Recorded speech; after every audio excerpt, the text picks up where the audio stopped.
আসসালামু আলাইকুম রহমতুল্লাহ। প্রিয় শিক্ষার্থীবৃন্দ, আশা করি সকলেই ভালো আছেন।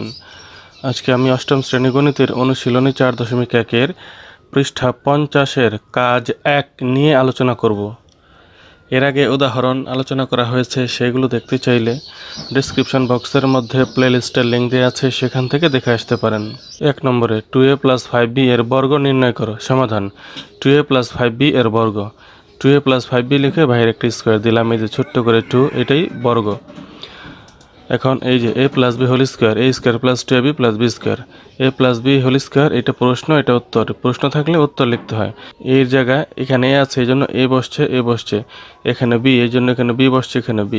তাহলে এর জায়গায় যদি এখানে 2a বসাই, b এর জায়গায় যদি 5b বসাই, কি হবে? 2a square + 2 × 2a × 5b + 5b square.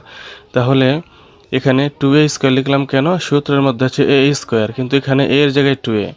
সূত্রের মধ্যে আছে 2ab, কিন্তু এখানে 2 লিখে a এর জায়গায় 2a রয়েছে, b এর জায়গায় 5b রয়েছে। সূত্রের মধ্যে b স্কোয়ার, কিন্তু এখানে 5b রয়েছে, দিয়ে দিলাম। কিন্তু এখানে 5b রয়েছে b এর জায়গায়, তাই দিলাম। তারপর স্কোয়ার 2a পাবে, স্কোয়ার a পাবে। স্কোয়ার 2কে দিলে কি হয়?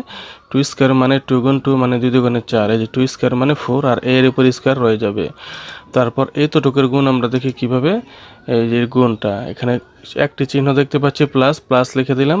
2 × 2 = 4, আর 4 × 5 = 20 হয়। 20 ab মানে 20ab প্লাস 20ab, এই যে প্লাস 20ab হলো এতটুকু থেকে, প্লাস 20ab হলো গুণ করে।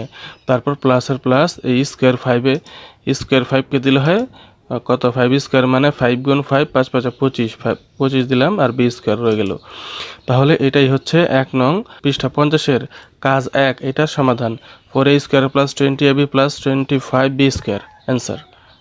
বন্ধুরা, ভিডিওটি ভালো লাগলে থাকলে লাইক দিন, কমেন্ট বক্সে জানিয়ে দিন, এবং পরবর্তী ভিডিও সবার আগে পাওয়ার জন্য চ্যানেলটি সাবস্ক্রাইব করে বেল আইকনটি অন করে দিন। সবাই ভালো থাকবেন। আল্লাহ হাফেজ।